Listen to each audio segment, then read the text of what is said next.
કેમ છો બાળ દોસ્તો? આજે આપણે ધોરણ 5 વિકાસ મૂલ્યાંકનલક્ષી એસાઇનમેન્ટ 2024માં પ્રથમ સત્રની અંદર પ્રશ્ન 1 થી 5નું સોલ્યુશન જોવાનું છે. જો વિદ્યાર્થી મિત્રો હજુ સુધી આપણી ચેનલને સબસ્ક્રાઈબ ના કરી હોય તો કરી લેજો. બાજુમાં આવેલા બેલ આઇકનને દબાવી દેજો જેથી આવનારા વિડીયોનું નોટિફિકેશન તમને મળતું રહે. ચાલો આપણે સોલ્યુશન જોઈ લઈએ. પ્રશ્ન નંબર 1 જોઈ લઈએ. પહેલો પ્રશ્ન છે વિકલ્પ છે વિદ્યાર્થી મિત્રો. પ્રકાર નંબર 2માંથી પૂછાશે. નીચેના પૈકી કયો ખૂણો સૌથી મોટો ખૂણો છે? તો વિદ્યાર્થી મિત્રો અહીંયા આવશે જવાબ સી, એ સૌથી મોટો ખૂણો છે. અહીંયાથી દેખીતો દેખાય છે કે આ મોટો ખૂણો છે. બીજું, નીચેનામાંથી કઈ બંધ આકૃતિ છે? તો બંધ આકૃતિ આ નથી, આ બી નથી, આ બી નથી, તો જવાબ આવશે ડી, એ બધી બાજુથી બંધ આકૃતિ છે. ત્રીજું, બાજુની ઘડિયાળમાં કયો કોણ છે? તો અહીંયા આપણે જોઈ શકીએ છીએ કે આ કાટકોણથી મોટો ખૂણો છે, બરાબર છે, એટલે કાટકોણથી મોટો ખૂણો આવશે. તો નીચેના પૈકી કયો ખૂણો સૌથી મોટો છે? તો વિદ્યાર્થી મિત્રો અહીંયા તમે જવાબ આવશે ડી, એ સૌથી મોટો ખૂણો છે. 5 જોઈ લઈએ. નીચેનામાં પૈકી કયો ખૂણો સૌથી નાનો ખૂણો છે? સૌથી નાનો ખૂણો કયો છે? આ સૌથી નાનો છે, એ જવાબ આવશે એ. નીચે આપેલા શબ્દમાં અક્ષરોમાં કુલ કેટલા કાટકોણો છે? તો અહીંયા આપણે ગણી લઈએ કે 1 2 3 4 5 6 7 8 9 10 11 12 13 14 15 16 17 18 ને 19. તો જવાબ આવશે અહીંયા એ 19. હવે એ જ પ્રમાણે નીચે આપેલા શબ્દોમાં અક્ષરો કુલ કાટકોણો કેટલા? તો 1 2 3 4 5 6 7 8 9 10. તો અહીંયા જવાબ આવશે સી 10. વિદ્યાર્થી મિત્રો કાટકોણ એટલે 90 અંશનો ખૂણો આ બને એ આપણે જોવાનું છે. નીચેનામાંથી કયો ખૂણો 90ની સૌથી નજીક છે? તો અહીંયા સૌથી આવશે અહીંયા સી, નજીક છે. હવે પ્રકાર નંબર 3માંથી પહેલો વિકલ્પ 5 સેન્ટીમીટર બાજુવાળા ચોરસનું ક્ષેત્રફળ કેટલું થાય? તો વિદ્યાર્થીઓનો જવાબ આવશે અહીંયા 25 ચોરસ સેન્ટીમીટર થાય. ચોરસનું ક્ષેત્રફળ સૂત્ર લંબાઈનો વર્ગ એટલે કે 5નો વર્ગ, પાય 25 ચોરસ સેમી આવશે. બીજો, નીચેની આકૃતિઓમાંથી કયા આચ્છાદિત ભાગનું ક્ષેત્રફળ વધારે છે? તો જવાબ આવશે અહીંયા એનું વધારે છે. ત્રીજું, 6 સેન્ટીમીટર લંબાઈ અને 4 સેન્ટીમીટર પહોળાઈવાળા લંબચોરસનું ક્ષેત્રફળ કેટલું થાય? તો અહીંયા 6 લંબચોરસનું ક્ષેત્રફળ સૂત્ર છે લંબાઈ ગુણ્યા પહોળાઈ, તો 6 ગુણ્યા 4, તો 6 ચોક 24, તો જવાબ આવશે અહીંયા ડી, ચોરસ સેન્ટીમીટર. ચોથું, નીચેની આકૃતિમાં આચ્છાદિત ભાગનું ક્ષેત્રફળ કેટલું છે? તો અહીં જવાબ આવશે બી, 8 ચોરસ સેન્ટીમીટર. હવે નીચેની આકૃતિમાંથી એક્સનું માપ શું થાય? પરિમિતિ બરાબર 16 છે. તો વિદ્યાર્થી મિત્રો અહીંયા પરિમિતિનો બરાબર શું થશે કે બધી બાજુઓનો સરવાળો કરી પરિમિતિ 16 મૂકી અને એક્સની કિંમત શોધે તો અહીંયા એક્સની કિંમત આવશે ડી, 2 સેન્ટીમીટર જવાબ આવશે. છઠ્ઠું જોઈ લઈએ. 11 સેન્ટીમીટર બાજુવાળા ચોરસની પરિમિતિ કેટલી થાય? તો અહીં જવાબ આવશે 44 સેન્ટીમીટર થાય, કે પરિમિતિ એટલે કે 4 ગુણ્યા લંબાઈ એટલે 11 ગુણ્યા 4 એટલે થશે 44 સેન્ટીમીટર જવાબ આવશે. સાતમું, 8 સેન્ટીમીટર લંબાઈ અને 7 સેન્ટીમીટર પહોળાઈવાળા લંબચોરસની પરિમિતિ કેટલી થાય? જવાબ આવશે અહીંયા 30 સેન્ટીમીટર થાય. આઠમું, 12 સેન્ટીમીટર લંબાઈ અને 8 સેન્ટીમીટર પહોળાઈવાળા લંબચોરસનું ક્ષેત્રફળ કેટલું થાય? તો જવાબ આવશે અહીંયા સી, 108. પ્રકાર નંબર 5માંથી તો પહેલું, ત્રિકોણને 1/2 ફેરવતા કયો આકાર મળે છે? 1/2 એટલે અડધો ફેરવવો, તો અડધો ફેરવે આ ટોચ નીચે જશે, જવાબ આવશે અહીંયા સી. બીજું, આ આકૃતિ આપેલી છે ને 1/4 ફેરવતા કયો આકાર મળશે? તો આ આકારને આપણે 4/4 એટલે 90 અંશનો ખૂણો ફેરવો, એટલે આ ટોચ અહીંયા સાઈડ પર, તો અહીંયા સાઈડવાળો કયો છે? બી, તો જવાબ આવશે અહીંયા બી. નીચેનામાંથી કઈ આકૃતિ સમચિત્રી દર્શાવતી નથી? તો જવાબ આવશે અહીંયા સી, સમમિતિ દર્શાવતી નથી, યાની કે 2 સરખા ભાગ થતા નથી. અહીંયા પર સરખા ભાગ થાય છે, અહીંયા થાય છે, અહીંયા થાય છે, અહીંયા 2 સરખા ભાગ થતા નથી. ચોથું, અહીંયા આકૃતિની જમણી બાજુ દર્પણ મૂકતા દર્પણનું કયું ચિત્ર દેખાશે? તો જવાબ આવશે અહીંયા એ દેખાશે. નીચેનામાંથી કઈ આકૃતિ દર્પણમાં જોતા 2 સરખા ભાગ વિભાજિત થતી નથી? તો અહીંયા જવાબ આવશે બી, એ 2 ભાગ વિભાજિત થતી નથી. છઠ્ઠું, નીચેનામાંથી કઈ સંખ્યા 1/2 ફેરવતા તે પહેલાં જેવી જ દેખાશે? તો જવાબ આવશે અહીંયા સી, 1001. નીચેનામાંથી કયો સ્પેલિંગ 1/2 ફેરવતા તે પહેલાં જેવો દેખાશે? તો અહીંયા જવાબ આવશે ડી. આઠમું, નીચેનામાંથી કઈ આકૃતિ સમમિતિ દર્શાવતી નથી? તો અહીંયા જવાબ આવશે એ. પ્રકરણ નંબર 6, 12નો મોટો અવયવ ખાલી જગ્યા છે, તો જવાબ આવશે પોતે જ 12, એટલે 12 જવાબ આવશે. 15નો નાનામાં નાનો અવયવ ખાલી જગ્યા છે, તો 1 હોય છે અવયવ, એટલે જવાબ આવશે સી 1. 20ને 2નો શું કહેવાય છે, તો જવાબ આવશે અવયવી અથવા તો ગુણક કહેવાય છે. 4, 5 અને 6નો સૌથી નાનો સામાન્ય અવયવ એટલે કે ગુણક કયો છે, જવાબ આવશે 60. 5મો, 40 અને 60નો મોટામાં મોટો સામાન્ય અવયવ કયો છે, તો જવાબ આવશે એ 20. 6, ખાલી જગ્યા એ દરેક સંખ્યાનો અવયવ છે, તો જવાબ આવશે 1. 7મો, દરેક સંખ્યા એ ખાલી જગ્યાનો ગુણક અવયવી છે, જવાબ આવશે 1. 50 એ 5નો શું કહેવાય, તો જવાબ આવશે અવયવી યાની કે ગુણક કહેવાય. પ્રશ્ન નંબર 2 અ, નીચેના દાખલા ગણો. પ્રકરણ નંબર 3માંથી પૂછાશે. તો નીચેના આંકડો છાયાકીય ભાગનું ક્ષેત્રફળ શોધો અને લખો. તો ચોરસ બરાબર શું છે, 1 સેન્ટીમીટર ગુણ્યા 1 સેન્ટીમીટર. તો વિદ્યાર્થી મિત્રો પહેલી આકૃતિ જોઈ લે, છાયાકીય ભાગ એટલે ગણી લેવાનું. તો 1 2 3 4 5 6 7 8 9 10 11 12 13 14 15 16 17 18 19 20, બરાબર છે. એ 20 છે, તો આનો શું જવાબ આવશે, 20 ચોરસ સેન્ટીમીટર જવાબ આવશે. એ જ રીતે આપણે બીજાનું ગણીશું એટલે 10 ચોરસ સેન્ટીમીટર આવશે. એ જ રીતે આપણે ત્રીજાનું ગણીશું તો 31 ચોરસ સેન્ટીમીટર આવશે. તો ગણ લેવાનું. તો 1 2 3 4 5 6 7 8 9 10 11 12, આ અડધા છે એટલે 13 14 15 16 17 18 19 20 21 22 23 24 25 26 27 28 29 30 અને આ બે અડધા એટલે 31 ચોરસ સેન્ટીમીટર થશે. એ જ રીતે અહીંયા ચોથાનું પણ આ જ રીતે થશે. 1 2 3 4 5 6 7 8 9 10 11 12 13 14 15 16 17 18 19 20 21 અને 22 ચોરસ સેન્ટીમીટર. અડધા છે આપણે 1 ગણીશું એટલે ચોરસ સેન્ટીમીટર જવાબ 22 ચોરસ સેન્ટીમીટર જવાબ આવશે. હવે બીજો દાખલો જોઈ લઈએ. પ્રશ્ન નંબર 2 ની અંદર નીચેના આંકડાઓની પરિમિતિ શોધો. તો પહેલી આકૃતિ આપેલી છે કે આંકડાઓની પરિમિતિનું સૂત્ર શું થાય, બધી જ બાજુઓનો સરવાળો. તો અહીંયા 3 સેન્ટીમીટર હશે તો અહીંયા પણ કેટલી થશે, 3 સેન્ટીમીટર થશે. અહીંયા આ 2 સેન્ટીમીટર થશે તો આ પણ કેટલી થશે, 2 સેન્ટીમીટર. બધી બાજુઓ મળી ગઈ. સૂત્ર શું છે કે બધી બાજુઓનો સરવાળો. આકારની પરિમિતિ બરાબર શું છે, બધી જ બાજુઓનો સરવાળો. એટલે કે 2 + 3 + 4 + 3 + 2 સરવાળો કરતા તો 14 સેન્ટીમીટર જવાબ આવશે. એ જ રીતે અહીંયા બીજી આકૃતિ આપેલી છે. એ રીતે અહીંયા 1 સેન્ટીમીટર છે તો અહીંયા પણ કેટલી થવાની છે, 1 સેન્ટીમીટર. આ 2 સેન્ટીમીટર છે તો આ પણ કેટલી થવાની છે, 2 સેન્ટીમીટર. આ 2 છે તો આ પણ 2 સેન્ટીમીટર. આ પણ થશે 2 સેન્ટીમીટર. આ પણ થશે 2. આ પણ 2 સેમી અને આ પણ થશે 2 સેમી. હવે આકારની પરિમિતિ બરાબર બધી જ બાજુઓનો સરવાળો. આ રીતે આપણે બધી જ બાજુઓનો સરવાળો કરતા તો આપણને સરવાળો મળશે 22 સેન્ટીમીટર. જવાબ આવશે 22 સેન્ટીમીટર જવાબ આવશે. હવે ત્રીજી છે પરિમિતિ આકૃતિ આપેલી છે આકાર.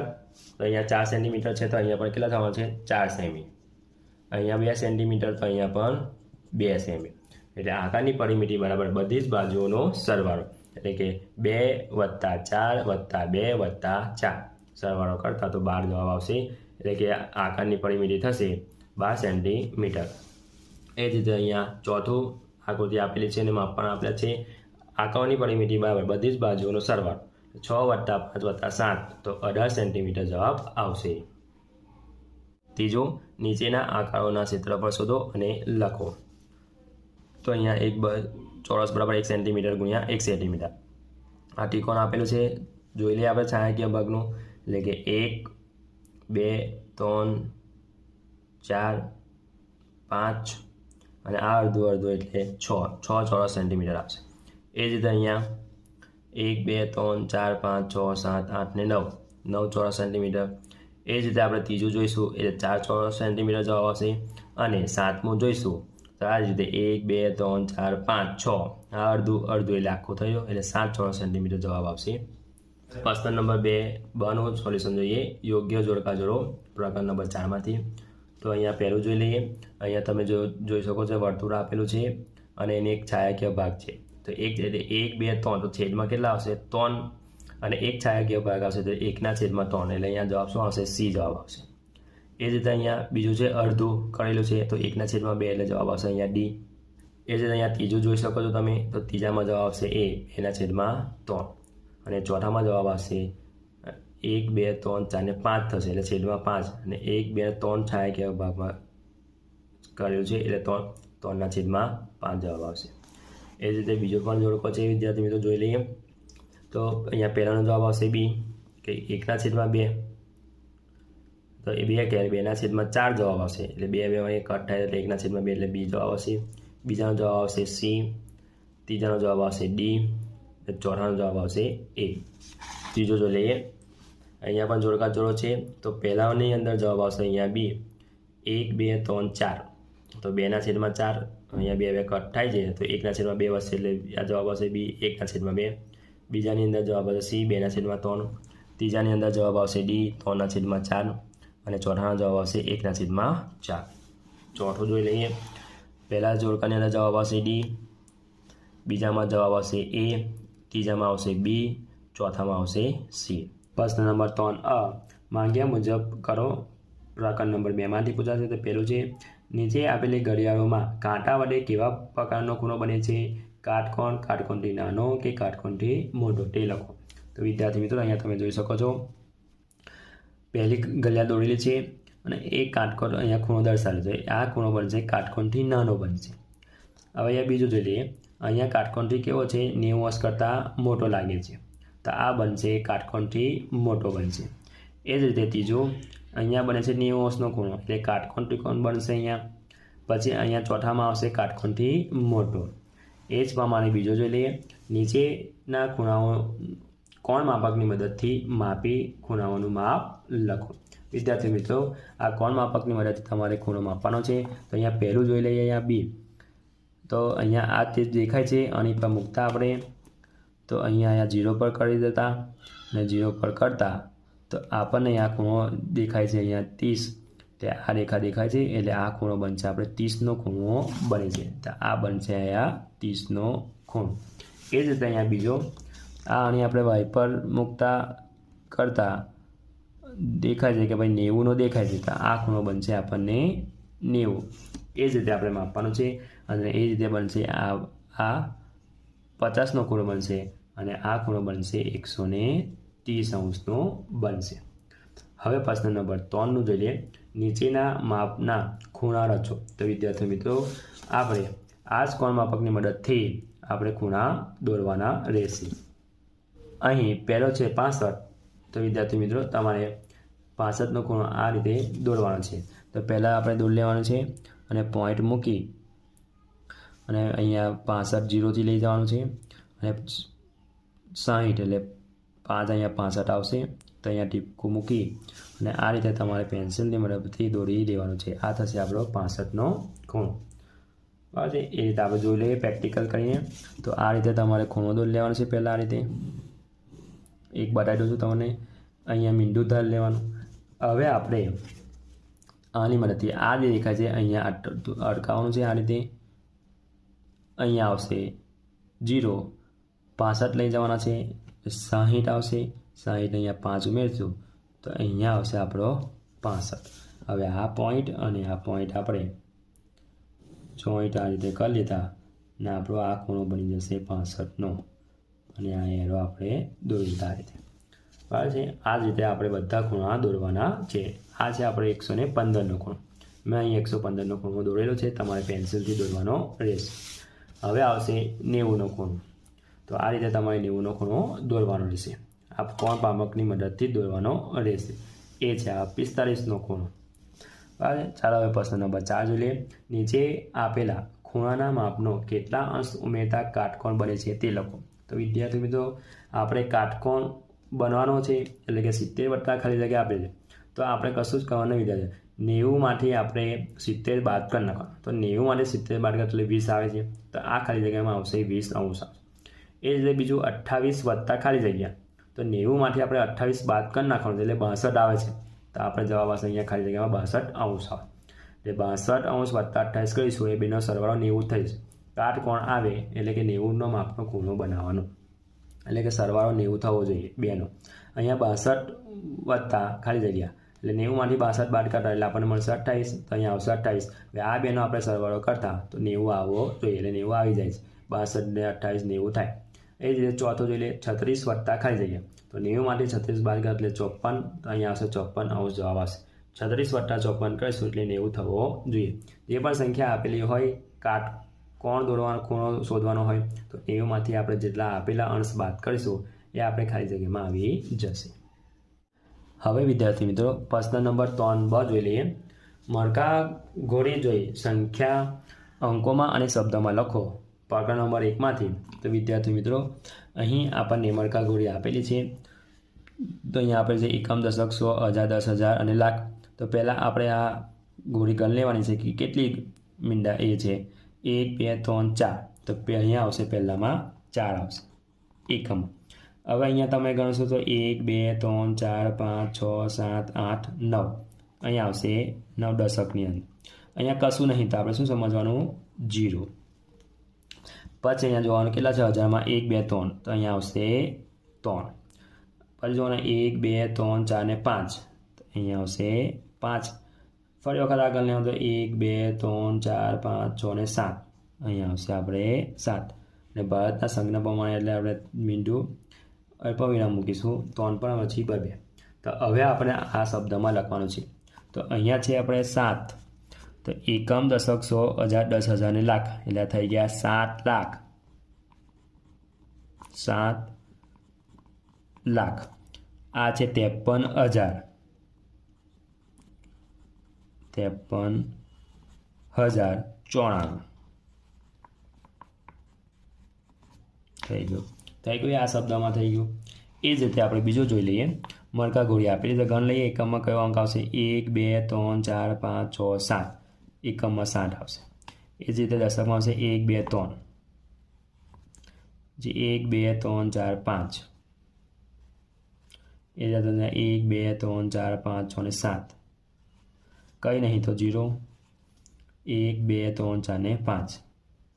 ચાલો થઈ ગયો. હવે શબ્દમાં લખી દઈએ આપણે. તો પહેલો જોવાનું એકમ, દશક, સો, હજાર, 10,000, લાખ, એટલે 5 લાખ.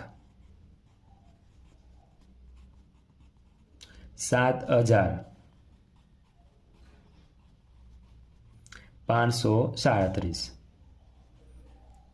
537. આ થઈ ગયું શબ્દમાં. એ જ રીતે ત્રીજો જોઈ લઈએ. ત્રીજામાં આપેલી છે મણકા ઘોડી. તો પહેલો છે 1 2 3 4 ને 5 આવશે એકમના અંકમાં. પછી જોઈ લે 1 2 3 4 5 6 7 8 ને 9.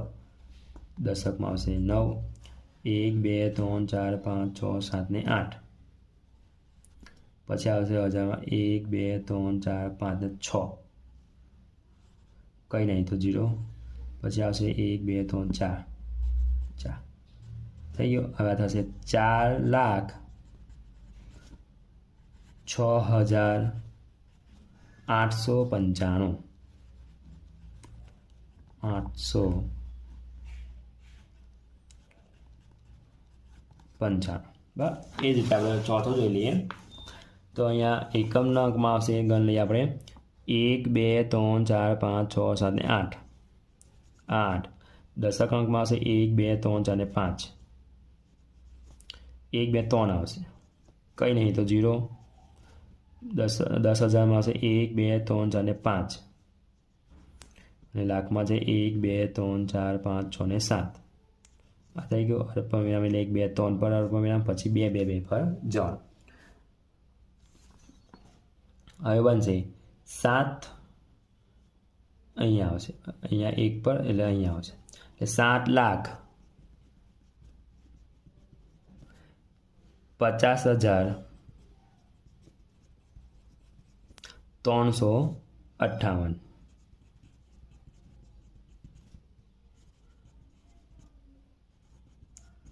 આ થઈ ગયો આપણે શબ્દની અંદર. તમે જોઈ શકો છો 7,55,358. હવે પ્રશ્ન નંબર 3 ક જોઈ લઈએ. નીચેના દાખલા ગણો. પ્રકરણ નંબર 4માંથી પૂછાશે. તો પહેલો છે દાખલો. નયનના એ ₹8.50માં એક પેન્સિલ અને એક રબર ખરીદ્યું. તેણે દુકાનદારને 10 આપ્યા. દુકાનદારે 50 પૈસાના સિક્કા પાછા આપ્યા તો તેણે કેટલા સિક્કા પાછા આપ્યા હશે? તો વિદ્યાર્થી મિત્રો, દુકાનદારને 10 રૂપિયા આપ્યા અને ખરીદી કરી છે 8.50.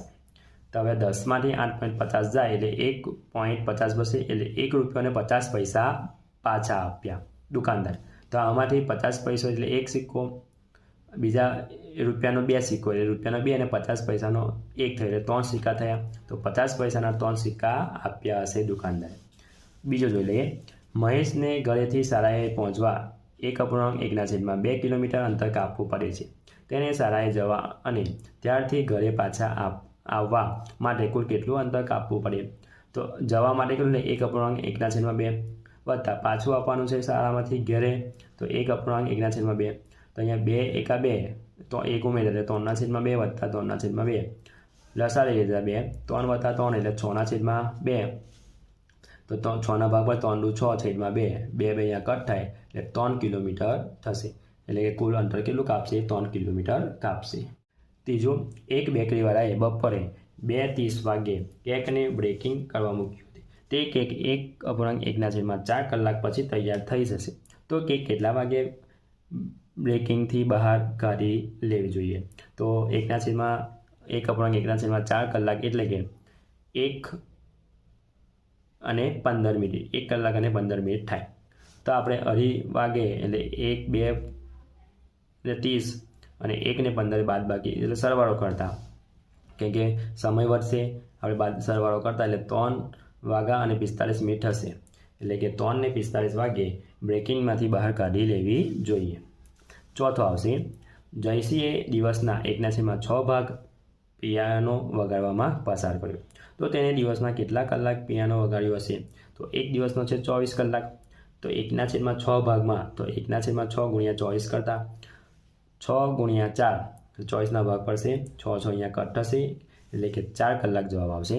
તો જયસિંહે દિવસમાં 4 કલાક પિયાનો વગાડ્યો હશે. વિદ્યાર્થી મિત્રો, પહેલો પ્રશ્ન નંબર 4 જોઈ લઈએ. નીચે આપેલી કોષ્ટકની વિગતને આધારે પ્રશ્નના જવાબ આપો. વિદ્યાર્થી મિત્રો, પ્રકરણ નંબર 1માંથી પૂછાશે. તો અહીં કોષ્ટક આપેલું છે.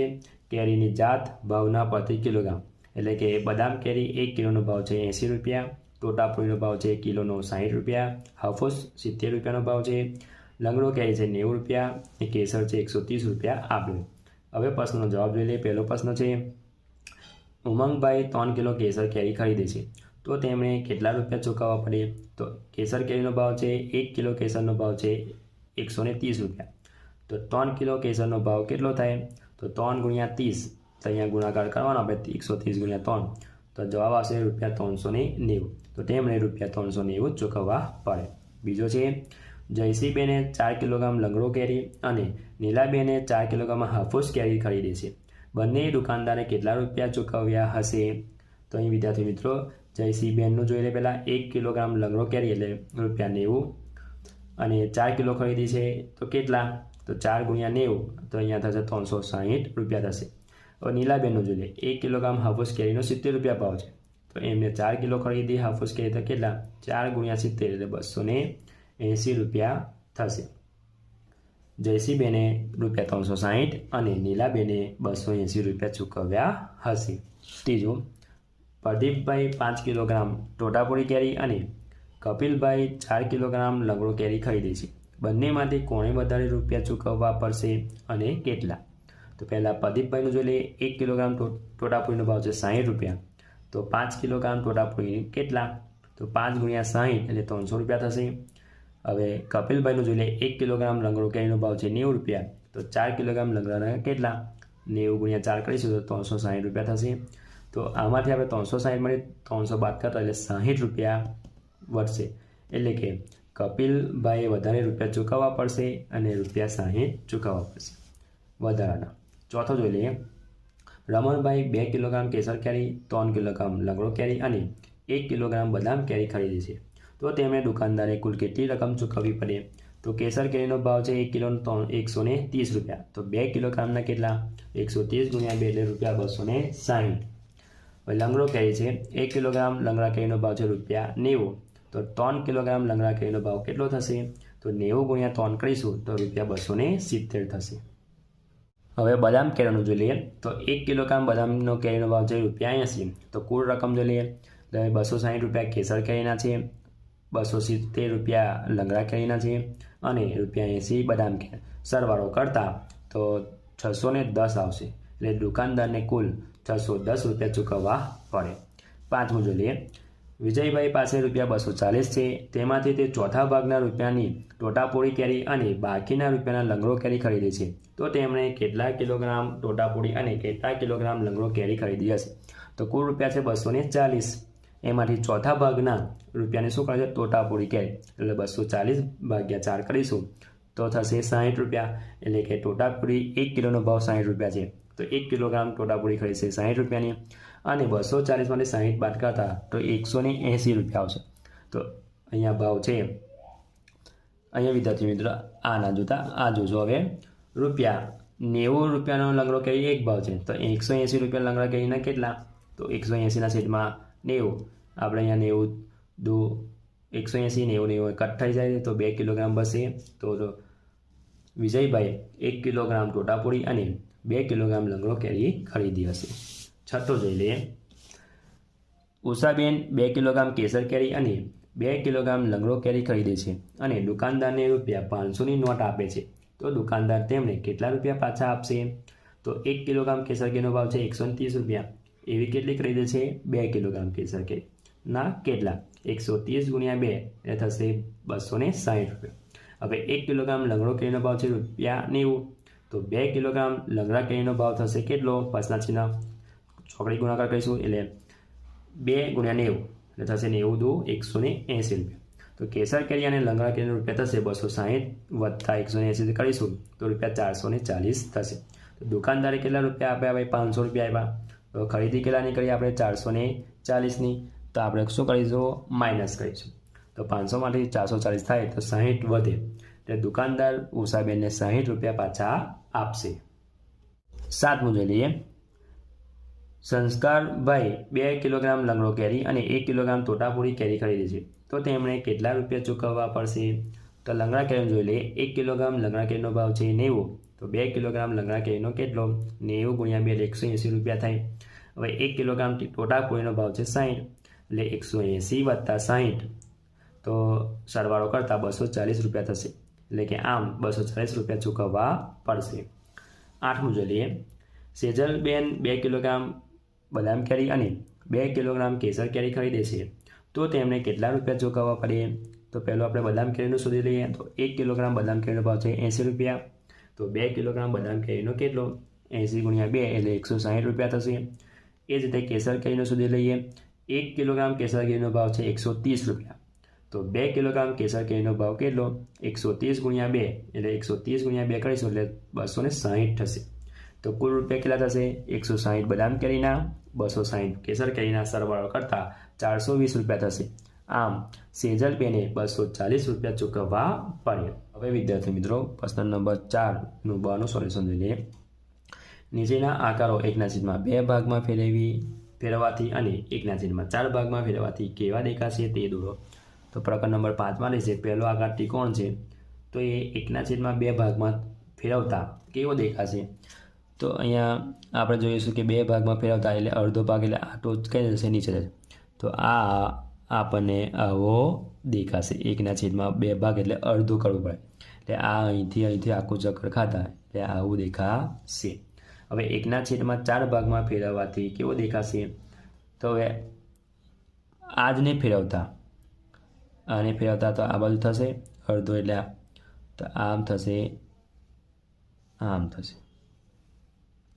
આને ફેરવતા જો કદાચ આપણે આને ફેરવીએ, માનો કે હવે આને, તો આ ફેરવતા 1/4 એટલે 1/4 ભાગમાં એટલે 90° ખૂણો પડે, તો આ ભાગ આવશે અહીં, અથવા તો આપણે અહીંયા લખી શકીએ. તો આ રીતે પણ દોરી શકાય. બેનો જવાબ સાચા છે. હવે આપણે ચોરસ જોઈ લઈએ બીજો. તો ચોરસમાં 1/2 ભાગ મેળવે તો ચોરસ એવો ને એવો જ દેખાશે, કોઈ ફરક પડે નહીં. આમાં પણ 1/4માં ફરશે તો પણ કોઈ ફરક પડે નહીં. હવે આપણે લંબચોરસ જોઈ લઈએ. લંબચોરસમાં 1/2 ભાગ એટલે અડધું, એટલે આ વસ્તુ થઈ જશે એમ, તો આ વસ્તુ પાછું એમ એટલે એવું ને એવું જ દેખાશે. બરાબર. હવે ફેરવવાનું છે આપણે 1/4. 1/4 એટલે 90° ખૂણો એટલે આ રીતે પડશે. એમ આરો છે તો ઊભું થઈ જશે. હવે જોઈએ આપણે અને ફેરવતા તો એવું ને એવું જ દેખાશે. 1/4 એટલે 1/2 એટલે અહીંથી અહીં આવી જશે અને 1/4 ફેરવતા એટલે આવું થઈ જશે. આવું દોરાશે. પ્રશ્ન નંબર 4 ક જોઈ લઈએ. શું તૂટક રેખા આપેલ આકારની સમિતિ દર્શાવે છે? તો બોક્સમાં હા માટે ખરું અને ના માટે ખોટું કરો. સમિતિ એટલે બે સરખા ભાગ કરે છે તે માટે ખરું કરવાનું છે. બે સરખા જેના ભાગ ના થતા હોય તો એ માટે આપણે ખોટું કરીશું. તો અહીંયા પહેલાં જુઓ કે બે સરખા ભાગ થતા નહીં, આમાં આવશે ખોટું. આમાં પણ બે સરખા ભાગ થતા નથી એટલે ખોટું આવશે. ત્રીજામાં આપણે જોઈએ કે હા, ત્રીજામાં બે સરખા ભાગ થાય છે તો ખરું આવશે. ચોથામાં પણ સરખા ભાગ થાય છે એટલે ખરું આવશે. પાંચમામાં જેટ બે સરખા ભાગ થતા નથી એટલે ખોટું. અને છઠ્ઠામાં પણ તમે જુઓ કે બે સરખા ભાગ થાય એટલે ખરું. સાતમામાં સરખા ભાગ હા થાય છે, તૂટક લાઈનમાં જોઈએ તો સરખા ભાગ થાય છે એટલે ખરું. આમાં પણ આપણે સરખા ભાગ થાય છે એટલે ખરું આવશે. નવમું જોઈ લઈએ. નવમું તમે જોતા કે બે સરખા ભાગ થતા નથી એટલે ખોટું આવશે. અહીંયા પણ બે સરખા ભાગ થાય છે 10માં એટલે ખરું. 11માં પણ બે સરખા ભાગ થાય છે એટલે જોવાનું વિદ્યાર્થી મિત્રો કે બે સરખા એક પર એક ચોંટી જાય છે, એમ ચોંટી જતું હોય તો ખરું આવશે, ના ચોંટતું હોય તો ખોટું. એટલે ટૂંકમાં બે સરખા ભાગ થવા જોઈએ. અહીંયા પણ બે સરખા ભાગ થાય છે એટલે 12માં પણ આવશે ખરું. અને 13માં બે સરખા ભાગ થતા નથી, આમની રીતે. એટલે આ વસ્તુ અહીં ઉપર બેસતું નથી. જો આ ઊભી હોત તો કદાચ આપણે આ ઓકે આવત એટલે ખરું આવે, તો અહીંયા આવશે આપણે ખોટું. આ 14માં પણ ખોટું, કેમ કે અહીંયા આ આગળ છે ને અહીંયા છે નથી એટલે કે આ બે સરખા ભાગ થતા નથી એટલે ખોટું આવશે. 15માં બે સરખા ભાગ થાય છે, હા થાય છે. ઊભી લાઈનમાં કરો તો બે સરખા ભાગ, પણ અહીંયા 16માં પણ થતું નથી એટલે ખોટું આવશે. માનો કે કદાચ ઊભી લાઈન તૂટક લાઈન હોત તો આવત એમાં. વિદ્યાર્થી મિત્રો, પ્રશ્ન નંબર 5 પહેલા સોલ્યુશન જોઈ લઈએ. ચેપ્ટર નંબર 6માંથી પૂછાશે. નીચેના દાખલા ગણો. તો પહેલો દાખલો છે, નીચે આપેલી સંખ્યાઓના સામાન્ય અવયવો જણાવો. તો ઉદાહરણ તરીકે જોઈ લઈએ 8 અને 16. તો 8ના અવયવ, તો 8 કયા કયા ઘડિયામાં આવે છે? તો 1 × 8, 2 × 4. તો હવે બીજા કોઈ ઘડિયામાં આવતું નહીં તો અવયવ પડશે 1, 2, 4 અને 8. તો 16ના અવયવ પડશે 1 × 16, 2 × 8, 4 × 4 એટલે 4 ચોક 16 થાય છે. તો આના અવયવ પડશે 16ના 1, 2, 4, 8, 16. હવે સામાન્ય અવયવ થશે 1, 2, 4, 8 જે સરખા છે તે. હવે એ જ રીતે પહેલો આવશે 16 અને 48. 16ના અવયવ થશે 1 × 16, 2 × 8, 4 × 4. તો અવયવ થશે 1, 2, 8, 4, 16. અને 48ના અવયવ થશે 1 × 48, 2 × 24, 3 × 16, 4 × 12. તો એના અવયવ થશે 1, 2, 3, 4, 12, 16, 24 ને 48. તો 16 અને 48ના સામાન્ય અવયવ થશે બે નવમાંથી સરખા હોય તે. તો 1, 2, 4, 8 અને 6 સરખા છે. અહીંયા 6 નહીં, અહીંયા 16 છે વિદ્યાર્થી મિત્રો.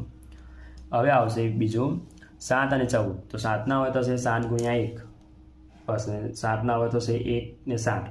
અહીંયા 14ના અવયવ થશે 1 × 14 અને 2 × 7. તો 14ના અવયવ થશે 1, 2, 7. તો સામાન્ય અવયવ બેનામાં જે સરખા હોય તે 1 અને 7 સરખા છે. ત્રીજો આવશે 36 અને 45. તો 36ના અવયવ પાસે 1 × 36, 2 × 18, 3 × 12, 4 × 9 અને 6 × 6 = 36. તો 36ના અવયવ થશે 1, 2, 3, 4, 6, 9, 12, 18 અને 36. 45ના અવયવ થશે 1 × 45, 3 × 15, 5 × 9. તો 1, 3, 5, 9, 15 અને 45. તો સામાન્ય અવયવ થશે 1, 3 અને 9. ચોથો 40 અને 50. તો 40ના અવયવ થશે 1 × 40, 2 × 20, 4 × 10, 5 × 8. તો 40ના અવયવ થશે 1, 2, 4, 5, 8, 10, 20, 40. 50ના અવયવ થશે 1 × 50, 2 × 25, 5 × 10. તો 1, 2, 5, 10, 25 અને 50. તો સામાન્ય અવયવ થશે 1, 2, 5, 10 જે સરખા દેખાય તે આપણે લખવાનું છે. હવે બીજું જોઈ લઈએ. નીચે આપેલી સંખ્યાઓના પ્રથમ 4 અવયવીઓ લખો. તો હવે ઉદાહરણ તરીકે 3. 3ના અવયવી એટલે કે ઘડિયો લખવાનો. કંઈ લખીને પ્રથમ 4 તે પહેલાં 4, 3 × 1 એટલે 3, 3 ગુણ્યા 2 એટલે 6, 3 ગુણ્યા 3 એટલે 9, 3 તારી 9, 3 ચોક 12. તો પ્રથમ 4 થઈ ગયા અવયવી, તો 3, 6, 9 અને 12 એ એના અવયવી છે. પછી હવે પહેલો દાખલો જોઈ લઈએ અવયવીનો 8. 8ના અવયવી એટલે પ્રથમ 4 એટલે 8 ગુણ્યા એટલે 8, 8 દુ 16, 8 તારી 24, 8 ચોક 32. તો પ્રથમ 4 અવયવી 8, 16, 24 અને 32 થશે. વિદ્યાર્થી મિત્રો અહીંયા આપણને અવયવી એટલે ઘડિયો લખવાનો છે, અને જો અવયવો હોય તો આપણે તમારા જે ઘડિયામાં આવતા હોય તે લખવાના છે. છઠ્ઠું જોઈ લઈએ. 6ના અવયવી 6 ગુણ્યા 1 એટલે 6 1 6, 6 દુ 12, 6 તારી 18, 6 ચોક 24, 6 પંચા 30 એ આપણે લખવાનું નહીં. 4 છે પ્રથમ એટલે 6 ચોક 24 લખીને લખવાનું. તો પ્રથમ 4 અવયવી થશે 6, 12, 18 અને 24. એટલે ત્રીજું એટલે 12ના અવયવી 12 ગુણ્યા 1 12, 12 દુ 24, 12 તારી 36, 12 ચોક 48. તો પ્રથમ 4 અવયવી થશે 12, 24, 36 અને 48. ચોથું 16. 16ના અવયવી 16 1 16, 16 દુ 32, 16 તારી 48, 16 ચોક 64. તો પ્રથમ 4 અવયવી થશે 16, 32, 48 અને 64. નીચેની પેટર્ન મુજબ ખાલી જગ્યા સ્થાનો આકારો દોરી તેમાં સંખ્યા લખી પૂર્ણ કરો. તો વિદ્યાર્થી મિત્રો ચેપ્ટર નંબર 7માંથી પૂછાશે. તો અહીંયા તમે જુઓ કે 200 + 300 છે. તો અહીંયા તમે જોઈ શકો છો કે 200 વત્તા એટલે કે 400. તો અહીંયા જોયું છે 200 200 છે, તો અહીં કઈ ખૂટે છે કે ભાઈ અહીંયા 300 નહીં, તો આ બાજુ 300 આવશે અને આ બાજુ આવશે 400. બિંદુનો સરવાળો કેવો થવો જોઈએ? સરખો થવો જોઈએ. હવે એ જ રીતે અહીંયા બીજો દાર છે ખાલી જગ્યા વત્તા 42 ને 65. 65 છે તો શું નથી અહીંયા 80 નથી, તો અહીંયા 80 છે તો અહીંયા શું આવશે? 80 આવશે. ને અહીંયા 42 નહીં તો શું આવશે? 42. ત્રીજો જોઈ લઈએ 14 વત્તા ખાલી જગ્યા વત્તા 20, 34. અહીંયા 34 નથી, અહીંયા 34 અને 20 છે તો કંઈ નહીં, 14 નથી. ચોથો 56 58, 64 નહીં તો અહીંયા 64 આવી જશે. હવે શું નીકળશે? અહીંયા 98 બાકી. પાંચમો છે ગુણાકારમાં 5 ગુણ્યા ખાલી જગ્યા ગુણ્યા 2. તો અહીંયા છે 3 છે તો અહીંયા 3 નથી, અહીંયા 3 આવી જશે. હવે અહીંયા 3 અને 2 છે એટલે 3 અને 2 આવી ગયા. તો શું ખૂટે છે? 50. તો અહીંયા આવશે 50. આ ખાલી ક્રમનો બદલાય છે, બાકીને બધું એવું ને એવું રહે છે. હવે અહીંયા જુઓ કે 10 ગુણ્યા ખાલી જગ્યા 20, 30 ગુણ્યા 20 તો અહીંયા 20 ને 20 તો છે, અહીંયા 30 ખૂટે છે તો 30 મૂકી દો. અહીંયા ગુણાકાર કરો તો એક જવાબ આવશે. 30 ગુણ્યા 20 છે તો શું ખૂટે છે ભાઈ? 10. અહીંયા આવી જશે 10. સાતમામાં જોઈ લે 4 ગુણ્યા 5 ગુણ્યા ખાલી જગ્યા 6 ગુણ્યા 4, અહીંયા 6 નથી તો 6 આવી ગયું. અહીંયા 6 છે 5 નથી તો 5 આવી ગયું. આઠમું 6 ગુણ્યા 9 ગુણ્યા ખાલી જગ્યા 10 ગુણ્યા 6, તો અહીંયા 10 ખૂટે એટલે 10 તરત જ આવી ગયું 10. હવે અહીંયા 10 પણ આવી ગયા અને 6 પણ આવી. શું ખૂટે છે? 9. તો આ રીતે. હવે પ્રશ્ન નંબર 5 કો જોઈ લઈએ. સૂચના મુજબ કરો. તો પહેલું છે બાજુમાં આપેલ ચોરસને 16 થી 24 સુધી સંખ્યાઓ એવી રીતે ભરો કે જે સંખ્યાનો હાર કે સ્તંભનો સરવાળો 60 થાય. વિદ્યાર્થી મિત્રો 16 થી 24 સંખ્યા લેવાની છે આપણે, બરાબર, એનાથી ઉપર લેવા નહીં.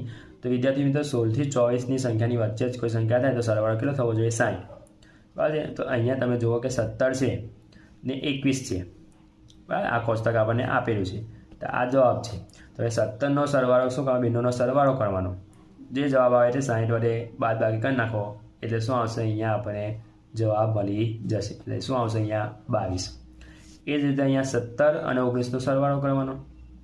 સરવાળો કરી જે જવાબ આવે એટલે 60 વડે બાદબાકી કરી નાખવાની. જો લો તમને હું કરાવું છું. 17 ને તો કરી લઈએ. 17 વત્તા 19, બરાબર છે. 9 ને 7 એટલે 6 વડી 1 એટલે કેટલા થયા? 36 થયા. હવે 36માંથી આપણે 60માંથી આપણે સરવાળો કેટલો થવો જોઈએ? આમ ઊભીનો 60. તો આપણે બાદબાકી કરી લેતા 36. અહીંયા આવશે 5, અહીંયા આવશે 10, 10માંથી 6 જાય એટલે 4 અને 5માંથી 3 જાય તો 2, 24 થયા. તો અહીં શું આવશે? 24 આવી ગયા. 24. તો આ રીતે કામ, આ રીતે પણ આ રીતે કામ. આ બેનો સરવાળો કરવાનો 60 વડે. સરવાળો કેટલો થાય છે? 60 વડે બાદબાકી. જે આ બેનો સરવાળો આવ્યો તો 60 વડે બાદબાકી કરીશું, આ આપણો જવાબ મળી જશે. એ જ રીતે અહીંયા દાખલો નંબર 2 પર આ જ રીતે છે. બાજુમાં આપેલા ચોરસને 31 થી 39, હવે કઈ સંખ્યા લેવાની છે આપણે? કોની વચ્ચે લેવાની છે? 31 થી 39 સુધીની સંખ્યાઓ એવી રીતે ભરો કે જેથી દરેક હર કે સ્તંભનો સરવાળો 105 થાય. તો હવે આ બી આ જ રીતે છે. વિદ્યાર્થી મિત્રો, આ ખાનાની જગ્યા પર મને અહીં લખાઈ ગયું છે એટલે 31 અને 38 અહીં આવશે આ બોક્સની અંદર.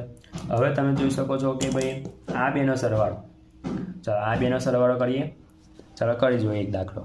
32 + 37, 7, 8, 9 અને 6 કેટલા આવ્યા? 69. ટોટલ કેટલો થાય સવા? 105. તો 105માંથી આપણે 6, 9 બાદ કરતા તો કેટલા?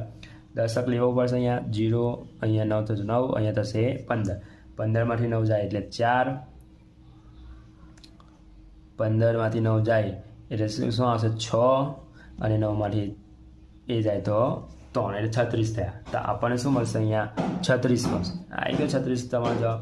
તો આ જ રીતે તમારે કરવાનું છે. હવે આ બેનો સરવાળો કરી નાખવાનો. સરવાળો કરી અને 105માંથી બાદ કરતા તો આ તમને જવાબ અહીંયા મળી જશે. એ જ રીતે અહીંયા મળશે 32, 37 અને 36 સરવાળો કરતા તો 105. તો આપણે 39, 35 અને 31 સરવાળો કરતા એટલે 105, 34, 33 અને 38નો સરવાળો કરતા તો આપણે 105. અને આમ ઊભા પણ આપણે શું મળશે? 105 સરવાળો થશે. એ જ રીતે ત્રીજો, બાજુમાં આપેલા ચોરસને 44 થી 52 સુધી સંખ્યાઓ એવી રીતે ભરો કે જેથી દરેક હાર કે સ્તંભનો સરવાળો 144 થાય. તો જોઈ લઈએ આપણે પહેલું ઉદાહરણ તરીકે. તો કે ભાઈ આ બેનો છે ભાઈ 50 વત્તા કરી નાખો, 50 વત્તા 49 સરવાળો કરતા એટલે 9 થશે 99. કેટલો થવો જોઈએ સરવાળો? 144 ઓછા કેટલા કરી નાખવાના? 99. ચાલો બાદ બાકી કરીએ આપણે. તો 4માંથી 9 દશક લેવું પડશે. અહીંયા થશે 9, અહીંયા થશે 14.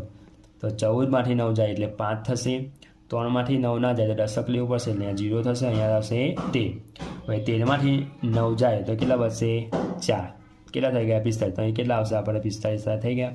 હવે 45 વત્તા 50, 39 કરતા તો આપણે 144 જવાબ આવે છે. હવે આ રીતે આ બેનો સરવાળો કરવાનો, આ જવાબ મળી જશે. પછી તમને આ 50 અને 46નો સરવાળો કરીએ 144માંથી બાદ કરતા તમને આ મળશે. 49 વત્તા 44 કરીશું. જે જવાબ આવ્યો 144માંથી બાદ બાકી કરતા હતા આપણને આ જવાબ મળી જાય છે. ને વિદ્યાર્થી મિત્રો, સહેલું ધ્યાનપૂર્વક તમે કરશો એટલે સહેલું જ છે. હવે ચોથો, બાજુમાં આપેલા ચોરસને 32 થી 31. હવે શું આવવું જોઈએ? આપણે 32 થી 31 સુધીની સંખ્યાઓ એવી રીતે ભરો કે તેની દરેક હારનો સ્તંભનો સરવાળો કેટલો થવો જોઈએ? 81 થવો જોઈએ. શું જોઈએ? હવે તમે ધ્યાન આપો કે આ બે તો છે ને તો થાય નહીં. તો આ બે તો થશે તો પહેલાં આ બેનો સરવાળો કરી નાખો. ચાલો 31 વત્તા 26 એટલે કે 7 અને 5 57. કેટલો થવો જોઈએ? 81. તો 81 ઓછા 57 કરી નાખીએ. અહીંયા થશે 7 અને અહીંયા થશે 11. તો 11માંથી 7 જાય તો કેટલા થશે? 4 રહેશે. અને 7માંથી 5 જાય એટલે કેટલા રહેશે? 2 એટલે 24. તો અહીં કેટલા આવશે? 24 આવી ગયા. હવે પછી આ બેનો સરવાળો કરી 81